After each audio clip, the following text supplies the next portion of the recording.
Thanks to the amazing folks over at Ameda City through the Predecessor Creators Guild, I've been given an opportunity to take a first look at Predecessor's upcoming patch, patch 1.4. This patch is absolutely massive and has some changes for every single hero in the game. It's also going to bring us our next Predecessor hero, Boris, who's going to be charging his way into Sanctuary. We got a lot to cover in this patch, so let's get to it.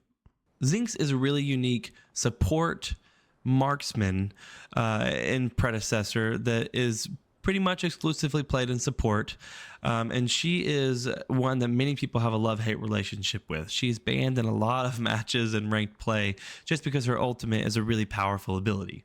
And don't worry, no changes have been made to her ultimate. They have a couple of good changes that have come to her kit in patch 1.4, and we're going to talk about those now. The first change that they have made to her abilities is to her passive triage protocol. Really what they've done is they've made this a lot more healing focused and a lot less movement speed focused. So they've lowered the movement speed across the board with this ability pretty significantly. So what it does now is she gains a stack for 5 seconds when she damages an enemy hero with a basic attack or an ability up to a maximum of 5 stacks.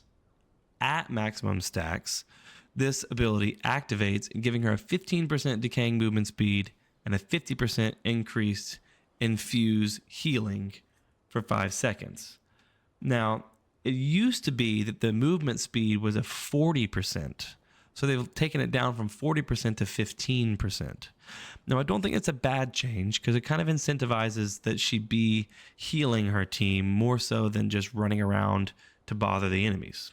So I think that's a good change. The next change is to her primary ability, Ricochet. With this ability, she throws a disc at an enemy that then bounces to other enemies, dealing damage to all that are hit and stunning enemies. It can ricochet up to 5 times, which will, again, damage and stun everybody hit. Now, subsequent stuns are at 50% of the original duration, and it can't bounce to the same person.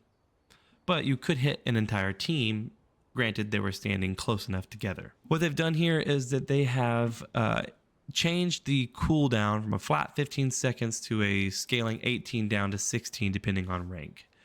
So a little bit less use with this ability, which I don't think is a bad thing for her either.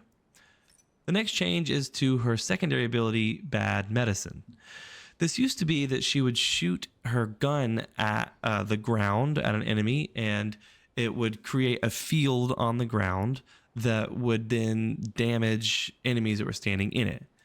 Now it is a lobbed grenade-like ability where she kind of, well, it's still out of the gun, I guess, but she shoots a lobbed bullet which lands on the ground.